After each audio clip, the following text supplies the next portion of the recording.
بسم الله الرحمن الرحيم. اهلا بيكم في مطبخ جوجي النجار. والنهارده هنعمل الليمون نخلله، فرصه ان هو رخيص الايام دي بطريقه سهله وبسيطه جدا. اهم حاجه الخطوات التبعيه، هيطلع معاكي احلى ليمون. انا بجيب الحله احط فيها نصها ميه وانزل بالليمون،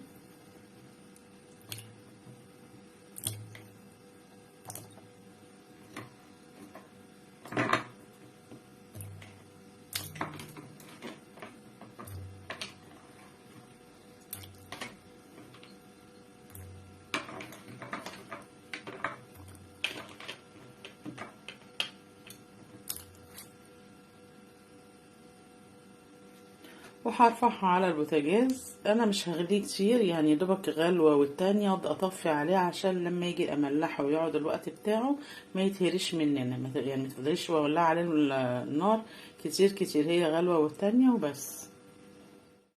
وكده رفعناه على البوتاجاز. اول ما يبدا كام غلوه والتانية هوريهولكوا يبقى ازاي. وكده حبايبي اول ما بيبدا يغلي كده انا هسيبه على النار كده حوالي 7 دقايق، لان انا عايزه مملحه يقعد عندي اطول فتره ممكنه. عايزاه يستوي بسرعه، او مثلا عايز تاكلي منه في السريع زودي الغليان شويه. انا بالنسبه لي بتاع 7 دقايق وهطفي عليه. وكده خلاص الليمون بتاعنا عدى عليه بتاع 7 دقايق كده. هبدا بقى اطلعه. بسم الله.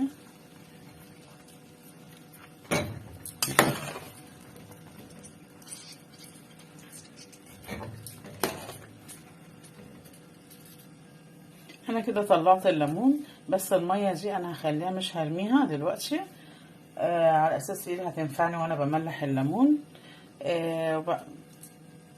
وبعد الليمون هنسيبه يبرد خالص، وبعد ما يبرد هنوريكم هنملحه ازاي. كده الليمون بتاعنا بعد ما برد هبدأ بقى افتحه كده من النص.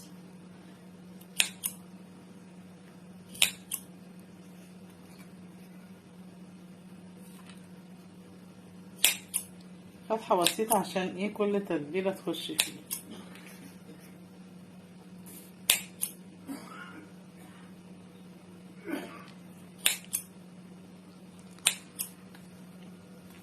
طبعا كده انا عملت الليمون بتاعنا زي ما قلت لكم بالمقص، طبعا اسهل من السكينه كتير. بتفتحي كده، انا قبل كده عاملاه معاكم الليمون بحشي واحده واحده. انا المره دي انا هعمله بطريقه تانية وبيطلع برضو ناجح وفي منتهى الجمال. هنا انا معايا هنا حبه البركه بحوالي معلقه كبيره، عصفر برضو حوالي معلقتين، هنا معلقتين ملح، وهنا معايا هريسه شطه انا بعملها حاطاها في الفريزر. هحط لها كل ده مع بعض. بنزل كده بالملح وحبة البركة والعصفر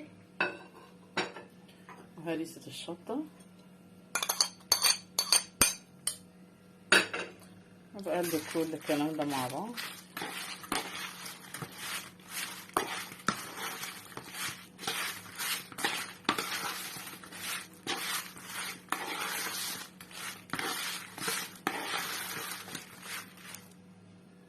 وهنا معايا كام قرن فلفل برضو حامي، هفتحهم كده بس نغزة بسيطة كده عشان الحميان بتاعه ينزل في الليمون.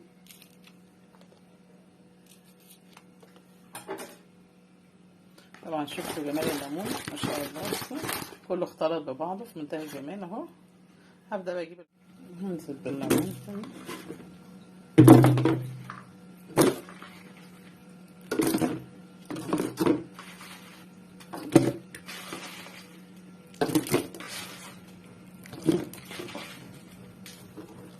كده حطينا الليمون كله في البرطمان والحباش بتاعه فضيناه جواه اهو. هجيب بقى الميه. طبعا دي الميه بتاعت الليمون بتاع السلق، انا استنيتها لما بردت خالص. طبعا دي ماده حافظه للليمون، متقلقوش، بتخلي الليمون طعمه جميل جدا.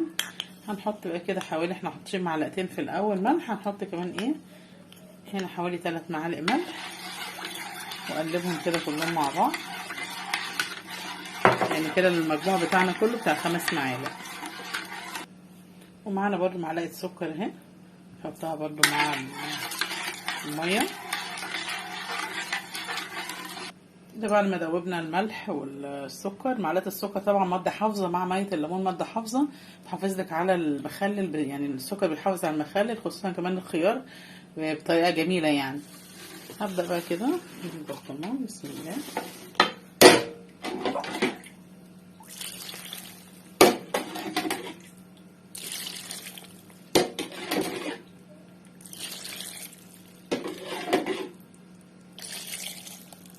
طبعا العيار بتاع الميه ملوش عيار معين، انت لحد ما بيتغطى منك المخلل اللي بتخليه لحد ما يوصل للاخر، بتغطش الميه لحد ما بيقفل. ما تسيبيش مثلا متهوي يبقى شويه مثلا ميه كده والمخلل مرتفع فوق، لا، هو كده لازم بتغطي الليمون او اي حاجه مملحاها. بعد كده الحاجه المرحله الاخيره بنحط ايه، شويه زيت فوق الوش يعمل لنا عازل عشان مفيش هوا يخش طبعا بتقفلي البرطمان كويس جدا، ما يكونش فيه اي تهويه. لو حصل البرطمان مهوي تقفليه من تحت باسترتش بكيس، المهم تخليه محكم الغلق جدا جدا. سواء بقى برطمان بلاستيك برطمان ازاز مفيش مشكله، المتاح عندك اعملي بيه. ان شاء الله ان عجبتكم الوصفه، لايك وشير وتفعيل زر الجرس عشان يوصلكم مني كل جديد في مطبخ جوجي النجار.